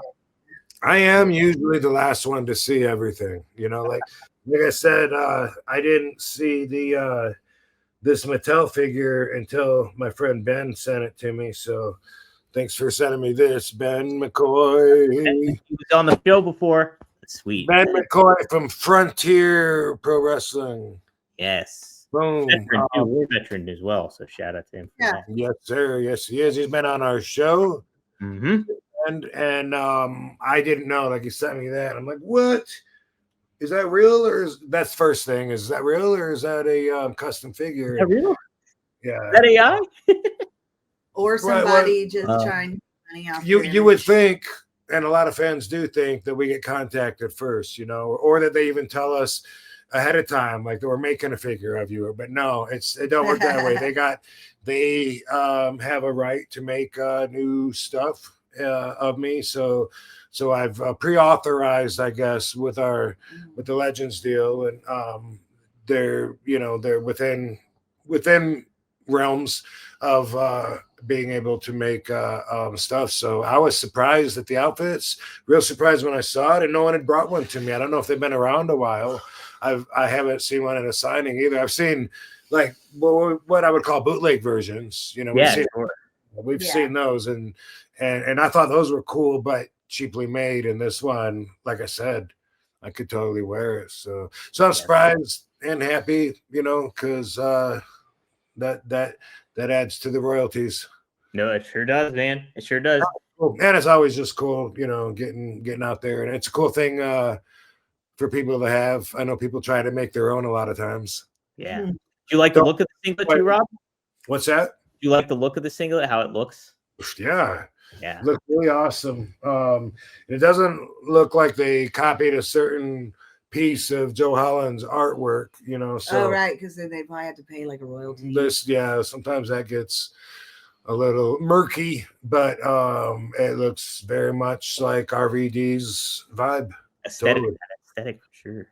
Absolutely. Man. My name is RVD, and I approve of this outfit. I approve of that outfit. Maddie also adds, thanks, RVD, Katie, and Dom. Your time is appreciated. Thank you, Maddie. Yeah, it's fun hanging out with y'all. Yeah. Absolutely. Yeah. Yeah. My baby mama. Yay. Yeah. Heck yeah. And also, of course, we got baby gifts too. Like on my way in yesterday to the gun range / collectibles store, just like was passing a lady, and she was like, "Here, Rob," and it was like a backpack with diapers and stuff. That's so nice. So they gotta mail some stuff home that I wasn't able to carry with me. Which, by the way, go ahead, baby. Oh, I was gonna say, on the other side of this camera, like it used to be like a strip club, and now it's like baby gifts, like so much baby gifts. Pile on up. Like crib, bassinet, toys, diapers. Yeah, I went from a strip club to a baby storage, but we're getting the baby room ready and everything. So right now we're kind of just putting the gifts in here, and it's just been overwhelming how much everyone already loves our babies, and the support is out of this world. Yeah. What's been your favorite gift so far, Katie? I know that's probably hard to choose, but probably I don't know, because things are really sweet. Like my mom made things out of scratch, like little bought like little tutus and stuff. And so knowing like my mom like sat there and sewed all that is like so phenomenal. That's priceless. Funk sent us these really cute leather cowgirl boots. Terry Funk. Yeah. I mean, Dory and Marty. Yeah, Dory and Marty. Yeah, lots of Barbie stuff too. But yeah, cute little authentic cowboy boots. And awesome. Smell like real leather. Yeah. And I mean, from the Funks, because they're cowboys. They're cowboys. Yeah. Mm-hmm. Yeah. That's great. Man, yeah, that's really cool. I'm super happy for you guys. Man. I'm going to try to make it to North Carolina. We'll see, though. I got to make the... Oh, look at that. What is that you got there? Shout out to Cookies. Open up this gift of a 5-gram vape. I tried to open up a couple weeks ago. I had some of the vapes that I opened up that were sent, and I was like, damn, man, this thing needs to be charged. What the hell? And then it was your brother that was like, sometimes you got to hit it 5 times, turn it on. And I was like, oh.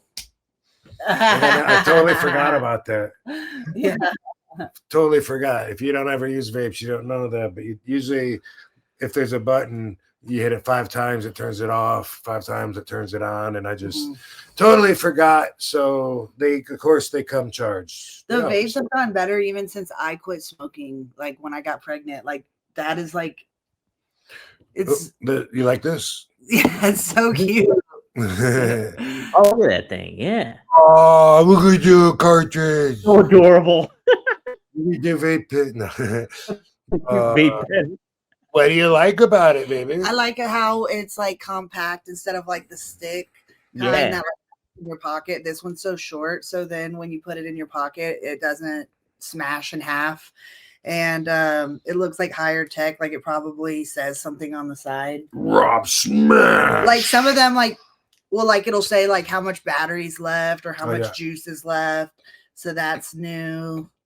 Oh, Yeah. So things like that. It's just getting better all the time. yeah. We Nice. need a compass on it. It can tell you which direction you're going. Yeah, compass. You get a Go Shark Tank. I even seen girls with little chains on them to hold like a purse. yeah. Katie, when you were a kid, did you have what were they called? Gigapets? Did you have a Gigapet? Yeah. It needs a gigapet in there. What is a gigapet? It's like a little A digital? yeah, a pet? little pet. You gotta Sounds feed it like- and stuff like that. So Where? like it's like in a It's little on a- keychain like this. And then Yeah. you like sit there and feed it and take care of it, keep it alive. But that would be cool as a vape. And then it's like the more you smoke it, the more you're feeding and taking care of your little pet. Like an interactive game thing. Say no more, baby. It's done. Done and done. Get to the big time. Share it with Dom. He planted the seed. That's it. That's it, right? Yeah, Tamagotchi. Yeah, a Tamagotchi. Tamagotchi, yeah. I legit had a WCW Gigapet. WCW made ones, and it was like you picked a wrestler, and like you took care, and legitimately you gave him steroids. You gave the wrestler steroids. Right. Yes. It was You a like needle. gimmick. Yeah. It was on the little Gigapet thing. It was like you picked your wrestler, like you could pick Sting, DDP, Scott Hall, somebody else, I think, too. And like then you just they legit had like a needle you gave the person and shot. What? It was an indie game or what? No, it was a real thing. It was like the little Gigapet. WCW branded it. It was like a WCW brand Gigapet. I want to prove that for I children. know that's kind of hard to imagine. Yeah, it was like a little needle. It was they were I guess they were like medicine or you treated it like that, but it was Yeah, that looked like steroids. You know. when people like are muscular, they got to eat like every couple hours to maintain the muscle. You know, Yeah. so the wrestler would be like another chicken breast, another chicken breast. Another chicken breast. Hilarious. Watch your protein. Yeah, a shot of roast, Shot of protein. Yeah, but that's like, now they have like digital readings and stuff. That's pretty advanced to that. Yeah, so since I've been straight edge, that's new. Nice. Wow. It went Dang. off. Well, Frankie has a super chat here. Ooh, look at that. Linking one up. What's the wakiest match? The wackiest. Wackiest. Thank you. I know. Wack- Can I? See You were there. I'm pretty sure I know what she's gonna say. It was when I brought her to Japan for Noah, right? Yeah. Oh, And no. is a great company who takes wrestling very seriously, but they were doing like a mixed show with another company. I think it's called DDP. Pro Wrestling. DDT. DDP's Oh our my friend. god. It was the silliest, most perverted stuff I ever seen in wrestling. Like it made Joey Ryan look soft. Wow. Like they Wait, is that a pun? oh, they did so much butt stuff, like pulled their pants down and just did so much things. It was so much, gay, and so gross, and Yeah. I couldn't believe that was actually a style. You know, like one guy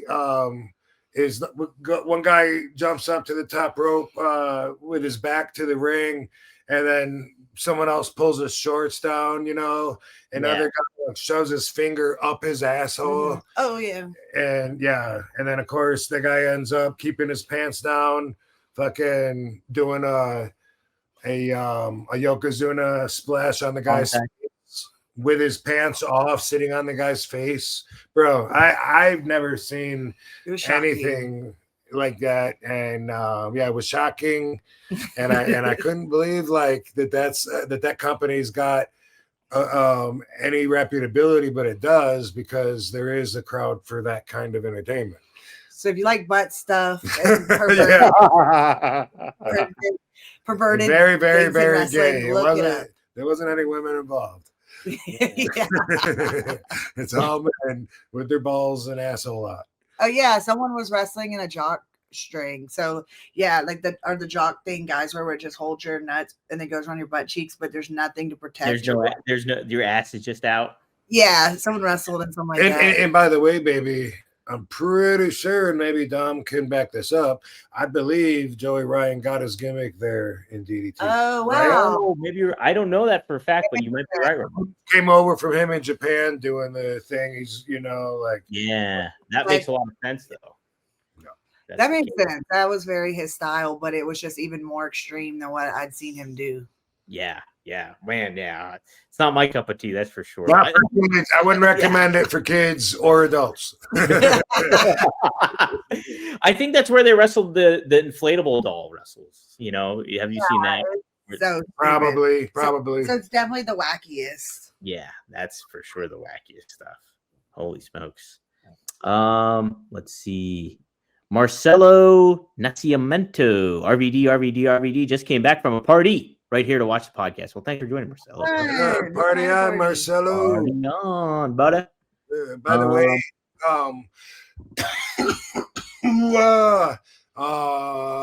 speaking of wacky wrestling, are you going to bring up the AEW controversy? Yes, I was.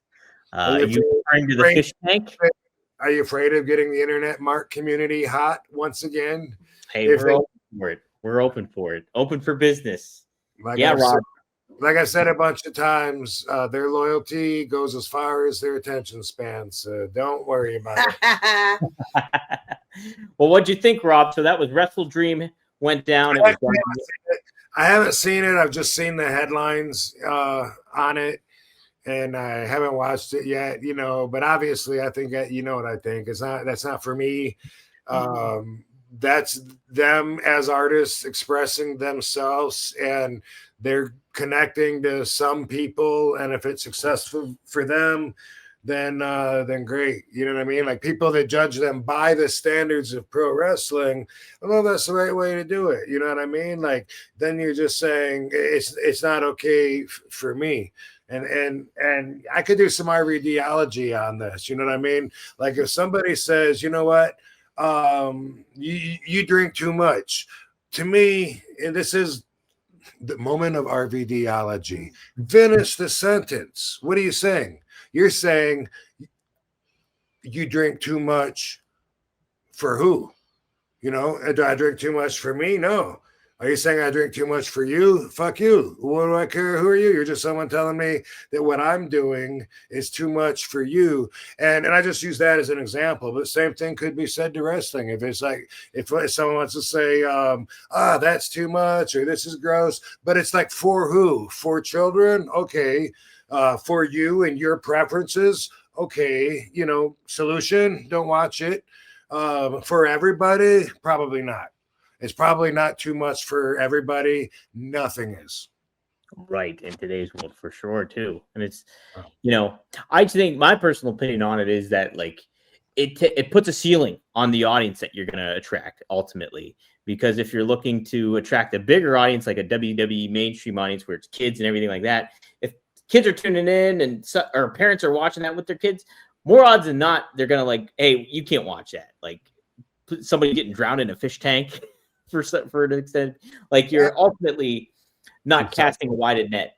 Was he in there for a long time? I don't know. Might have been was it a long time? I mean, was he in there for I think it was probably like 20 seconds or something to that effect. It's a long time being blown up after a match or something. God, you know what I mean? Like, yeah.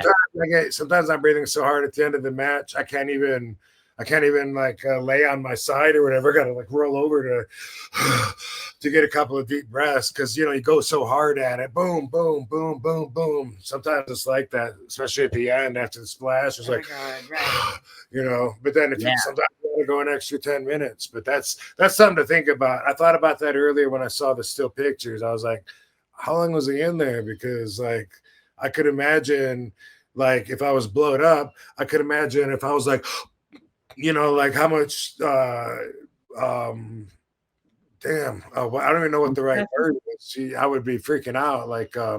if I couldn't, if I had told him before, do 20 seconds, but then once I was up there, panicky, that's the word I'm looking for. Oh, okay. I can imagine how panicky it would be, thinking like, oh my God, I got to go another 15 seconds. Right.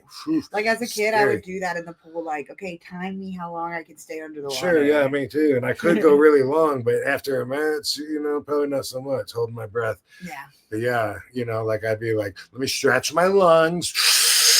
Yeah. I got time to do that, but I didn't see it. But the thought of it, yeah, not on the violence level, it seems like it's up there. It seems like, what can we? How can we outdo ourselves now? It seems like that's part of the agenda. You know what? Do it again next week, but bring a piranha. Bring a bunch of piranha. Put them in the water. And by the way, that has been done before. But what they're gonna do, bring electric cables and then dip them in the water while you know what I mean. So for me, that then it's definitely not something that I'm interested in doing. I probably do want to see it now, actually. You know what I mean? And that's what they want. But They're cuddling. but yeah. Oh, the doggies are cuddling. Cuddling up. But yeah, you know how I feel about that stuff. But remember when we were talking about Ray Ray? I don't remember if I called him and he didn't call me back or something. And I was like, maybe he doesn't like me as much as I thought he would. Or he doesn't like me as much as I like him. Yeah. There's something like that.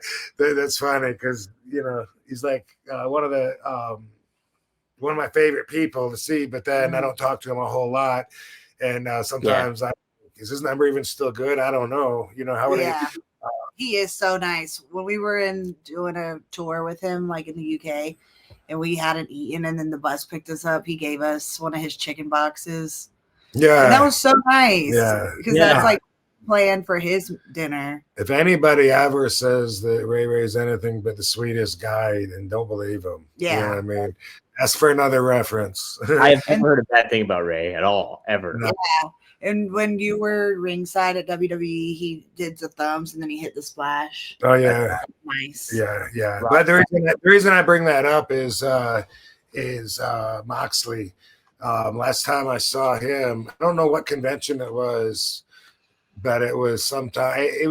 Could have been close to a year ago. I don't know. Sometime within the last year, but we were never like really tight, But I know that he's a good worker. I had a great match with him at SummerSlam, which I think it was a dark match. SummerSlam in LA in 2015 when I was on my way out. In fact, I don't know. I might have the year wrong because that was Cesaro. Yeah. Anyway, sometime in one of those short runs that I did there, I remember working, having and we had a lot of singles matches on the road and stuff, and I enjoyed working with them or whatever. So when I saw him last time at some convention, he was like in a room. We were walking by the hallway, and I was like, "Hey!" And I just, I think he, shook my hand or something, but I went to give him a bro hug, and it was like hugging a statue, And that was like, all right. And that was a thought in my head. It was like, oh, maybe he doesn't like me like I thought, which I have no idea how he feels, you know what I mean? But like I said, there's no reason to not have any respect that I know of unless he gets wrapped up into the internet marks saying he's saying AEW's the shits, he's trying to cancel it, how that, I remember how that got with the spikes and everything and all the angry hate society coming forward with all their defense but I'm pretty sure even though he attracts those people as part of his fan base, pretty sure he's above that. But I just thought that was a funny story. And the thing too with like when they do those crazy violent stuff or like really like shocking stuff, like Moxley, like he's so capable of not having to do that stuff either because he's good. Like I like him as a worker and he's great as a baby face. He's great as a heel. And it's like all those elements into it, they don't necessarily need to do that anything. And Darby is like has an amateur wrestling background too, and so it's just like he's well grounded in the work that he does. But ultimately, like this other stuff is, it's not for everybody, that's for sure. And but they're trying to stand out. exactly. Too, at the same And time. they got people talking and they're standing out. You know what I mean? So, and I'm not disagreeing with you. I'm just, Yeah, you know, sure. I'm sure a lot of people say about me, like, you know, he doesn't have to swear and use vulgar language. You know what I mean? Yeah. And it's like, no, I just, you know, what the fuck? Why not? Like for me, Yeah. it's just using a word and it's a more colorful word. And I know it offends some people, but then not for a reason that I think is legitimate enough to not swear. You know what I mean? Right. I think it's silly if you find things to be offended by. You know how many people hate me because I wear sunglasses indoors? That's on you. If you want to hate, go ahead and hate. Do people get pissed at you for that? Yes, absolutely. Absolutely. I know, dude, in the chat room, if that's a pet peeve of yours, when people wear sunglasses indoors, and if you normally say, "Oh, I hate it when people do that," go ahead and be honest and comment in there because yes, that is some people. One time there was a someone at the when you check into the country, whatever you call that right now, jet rag. Jet rag. You know, the immigration process. What do you call it, baby? When you come home from another country and you got to go through with the past customs. Yeah. So yeah, one time in when I was going through, there was a lady, you know, in the security uniform, and she was like, "Oh yeah, you really need your sunglasses. It's really dark in here." Rude. And I was like so offended. Like, you want to pick my socks out too? You fucking C word. No, what I do use what if too your much eyes are very sensitive to lights? lately. Yeah, exactly, which they are. You know what I mean? But anyway, that is a pet peeve for someone. I was on Rene Dupree's Cafe de Rene, and they were talking about Hoovy. Yeah. And they were talking, and Paul Lennon was telling a story, and he was like, you know, like, and it was him and Hoovy. I can't remember what happened, but they're having some face-to-face conversation that I think got intense, you know, story. And he's like, you know, and I'm sitting there and he goes, first off, like he's sitting there and he's wearing sunglasses and we're inside, you know what I mean? And I was like, I got sunglasses on, Paul. Is that pissing you off? He's like, no, but you're RVD. That's what everybody always says. And although I appreciate the exception, it doesn't always make sense to me, you know? Sure. Yeah. Well, he's like, no, it's different. Like he was wearing them, you know, so I couldn't see his eyes. Like, and you know, I here's don't know. the thing, Rob, you pull it off. You can pull it off though. And his are see-through. They're like, Yeah, you got the Ray-Bans, and they're like you can see my eyes. That's why that's even why. at family events or whatever, I don't mind. Yeah. I don't feel like being rude. People always say you can see my. Hey, by the way, got to share this story. That's what we do on here. The girl from from Back to the Future that played Michael J. Fox's girlfriend. I've seen her at a few conventions at signings and stuff. And one time in the green room, we were just sitting at the same table, and she said to me, she said, I like your sunglasses. And I looked at her and I was like, thank you. And she said, don't worry, baby, she's older now. Oh, wait, I'm older. No, but anyway. No, but she said, I like your sunglasses. Yeah, I can still see your eyes through them. That's really nice. And the thing that was funny, and I told her, I said, you know, I know that you really mean that because I saw you a couple of years ago. You told me the exact same thing. Yeah. That's Leah Thompson. Yeah. But anyway, I think swearing is the same thing, which I guess, you know, when I have kids, maybe that'll give me a different perspective. I don't know. Yeah. But some people are just like, if you have to resort to using swear words, then it makes you sound ignorant or dumb. And I get that if that's what your culture taught you, but in the bigger picture and common sense, it doesn't make sense to me, you know, whether I say ass or butt, like it doesn't me. Like, I don't think that I'm exposing anything about myself other than I don't care if I swear. You know? They say that people that swear like publicly, they're smarter. They have a higher like. Well, that makes sense to me. But in wrestling school, like every wrestling promo class, they say don't cuss. Like, be creative. It's easy just to say a cuss word, but you could be more creative with your vocabulary. That's true. A lot of people look at it like it's a lack of creativity if you Yeah. gotta. But here's something too, and this is also another one of my RVD ology values that I would have to break down and put into words to make it like a value that I could explain. But what'd you just say? I just lost my train of thought. Swearing during promos. Yeah, I got jet rag. A lot of people go to the most extreme and they talk about necessity. All right. Necessity is one reason to do something. It's not the only reason, right? So people, it's like, do you have to talk like that? No, I choose to. You know what I mean? Like the answer is no. I don't have to. I choose to. I prefer to. Whatever. It's people like that with anything. Like you eat. You eat Vicodin for your knee pain. Like, is it that bad that you have to?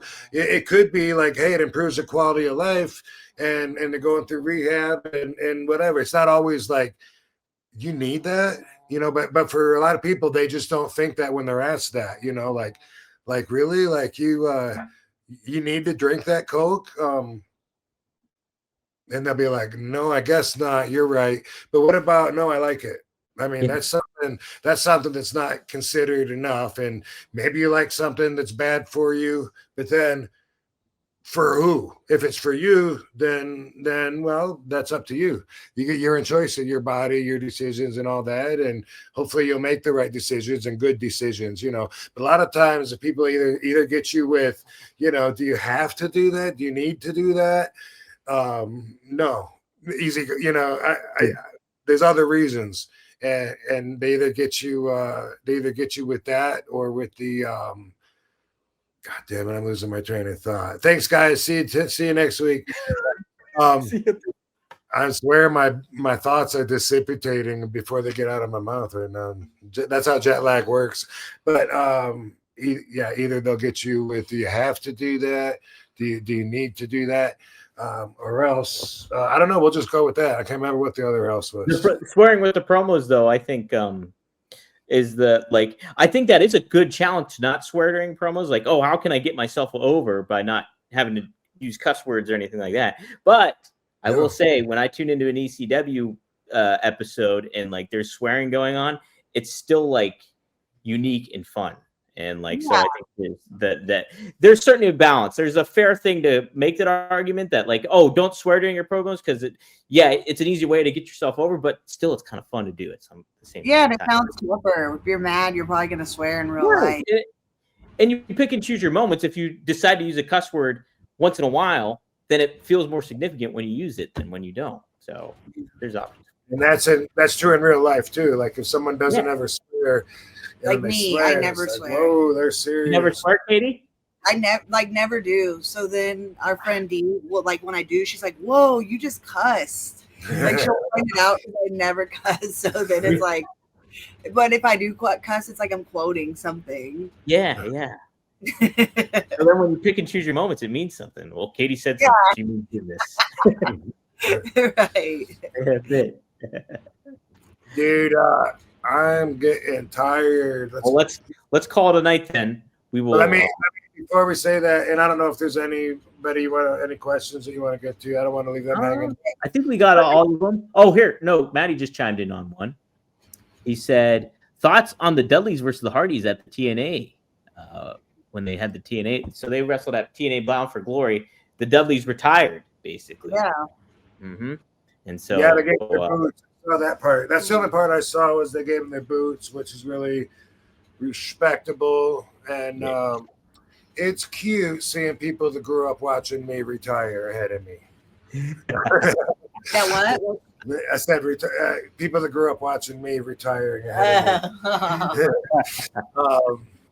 Their cute little careers. Oh no, it's cool, respectable. I think that's awesome. The Hardys are still going, and they got 2 or 3 like somebody who was it that some indie group, it's like dude, every time they announce you got the WWE and TNA championship, you could get our promotion announced too if they got our belts too. And it was like they got 3 belts, and I thought that was cool for them and cool for a cool promoting idea. But cool. It is cool to see them still going, still doing their thing. Love the Hardys, love the Dudleys. Lots of history with both of them.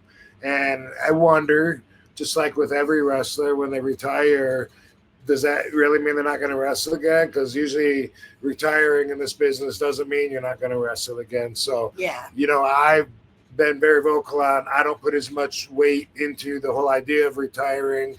At this point, I still don't think I'm going to do it myself or make anything official about it if I quit wrestling or whatever because of that. Because it's like people. I mean, can you do that in other sports? Can you come out? Is there like there's going to be like a post-retirement league or something? You know, I retired, but now I'm just doing it, you know, for money. What's the difference? Right. You're still playing, right? You're still doing it, whatever, maybe. Right? But good for them, cool for them. And I wanted to say, we'll wait till Thursday to talk about the mafia making the news because I'm sure people want to talk about that. It's pretty The gambling ring. The gambling ring, NBA, craziness. Yeah. So I haven't had time. I've been busy to dive into that really. Same thing with the Philly Mob War that's on Netflix. I watched 2 episodes, Rob. It's awesome. Yeah. Oh, there it is. Boom. So, and I'm looking forward to seeing it too. My Fire Stick went out. Did you have problems with Amazon gimmicks going out and stuff last week? Amazon had issues this last week with their connection and everything like that. So I know they had their problems go out. Yeah, we had issues, but then also my Fire Stick quit working, and I don't know. Wow. I don't know if it's garbage yet or not. I still got to take a look at it, but so I didn't get to watch I didn't see the other Mafia War. But that one you got to read the subtext, the one that they came out with a couple of weeks ago, because it's about. Oh, I don't know that one. I have to look that one up. What's it called?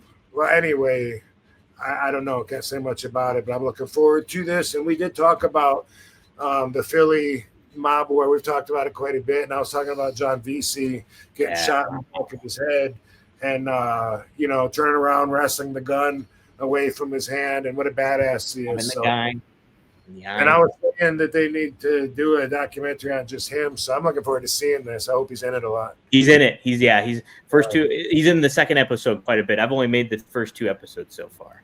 So I'm continuing on, but I'm fascinated by it. And by the way, Battleground Collectibles, we were talking about the algorithms earlier, right? And we're talking about like with Facebook and that. And I told him, I just see he said jet rag. Yeah. Yep. I always give a couple days after travel, but this one we had to get the podcast in, so I knew that my brain was gonna be at a substantial level. But you did pretty good, Wayne. Pretty good. Could be worse. I give you an A+.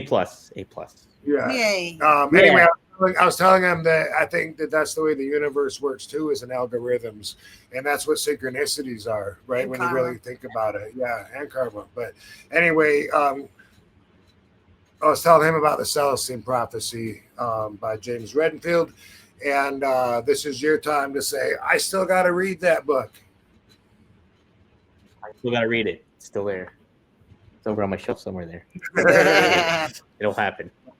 I always tell everyone, if you can get past chapter 1, then it gets really good. But for a while, when I was reading it, I wasn't that bored by chapter 1 at that point, so I was okay with it. It's chapter 1. Yeah, all right. For me, it seems like you don't understand the meaning of the book yet.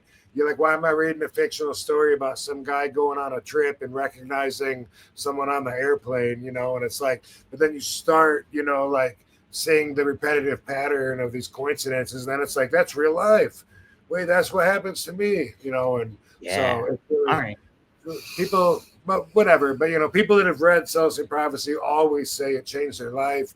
They look at energy different now, and even talking about it a lot of times gives us goosebumps, and that's like the energy like moving through you and connecting to it. So if you can relate, you might want to check that book out. But it's a fictional book on this dude's adventures, finding the 9 insights to spiritual ascension that were on a manuscript, but they're now all torn apart because the government doesn't want you to know about the spiritual world or about a different divine purpose other than what they want you for. So they try to hide the manuscript, and this guy finds each step one by one, and you learn the insight, and then you learn to apply it to your life and to relate to it, and then you go on to the next one. So I've been recommending it for 20, 25 years probably, and I'll keep recommending it as long as I can recommend.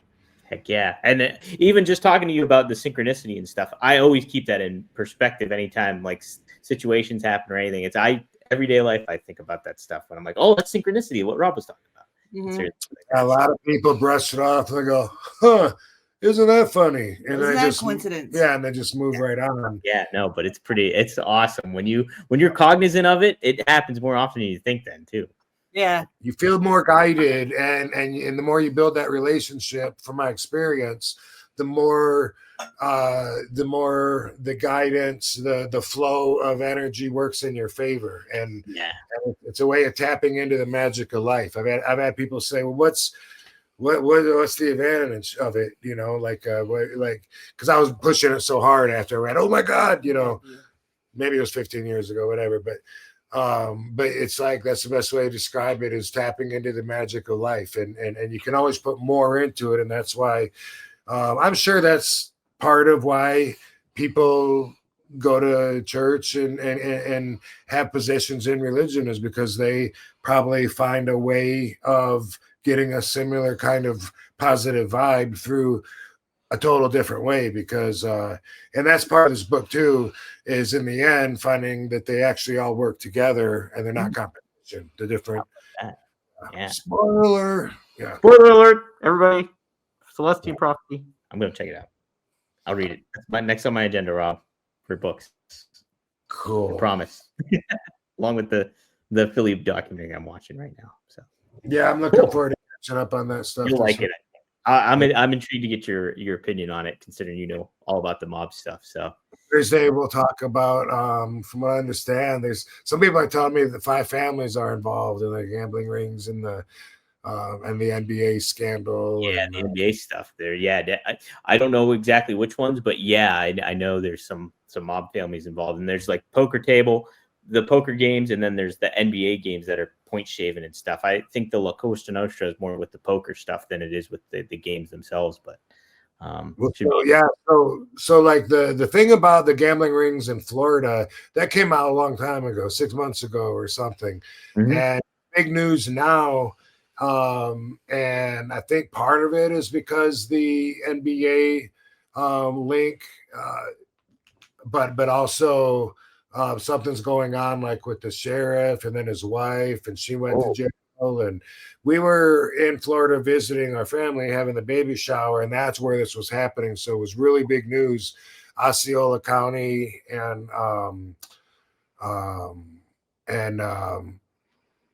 Orlando, and I don't know. I'm looking forward to learning what I can, but I don't know that much. I'm hearing a few names, you know, and Quack Angelo Ruggiero's son, you know, is the name that keeps coming up, and we'll talk about it Thursday.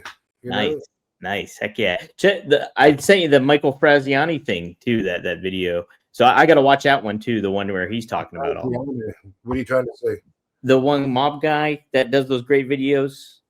What's Michael Francis? Yes. What about? Oh, you sent me one. Is that what you said? I sent you a video of him talking about. Yeah. Yeah, I haven't got to check it out yet, but thank you. Yeah, I've seen that keeps popping up on YouTube too. They want me to check it out, and I'm excited. Yeah, he's always got a good take on everything, in my opinion. That's what I'm thinking too. So should be good stuff. But this was good stuff, everybody. Thank you all for tuning in. They're all hard. Yeah. Thanks for joining, supporting the show, and all your well wishes for the babies means everything to us, and all the sweet gifts, the RVD gifts and baby gifts, just all of it is so beyond sweet and special to us. 100%. Thank you too for Katie for sharing all that kind of stuff, and it's really neat to see the growth and how happy you guys are, and it's a lot of fun. Still excited for you guys too, and Yeah, thank you, chat, for tuning in and everything. And tune in to rvdtv.com, RVD's YouTube channel, and helping support everybody on here too. So we'll see you here pretty soon this week. And so yeah, what 4 days? Tuesday. Yeah, 3 like Thursday, Well, trash night. I am going to be complaining that it's only felt like 5 minutes since we talked, but It will be. we're planning on bringing a guest on Thursday. So another spoiler, but should be good. Look forward to it. And thanks everybody, Van Dam fam. You guys rock. Thanks, Battleground Collectibles. Yeah, thank you, Battleground too. Yeah, good stuff. Good stuff. All the Robs out there. All you Robs out there that Rob can't remember. See you next time here on One of a Kind with RVD. Peace out. Woo-hoo.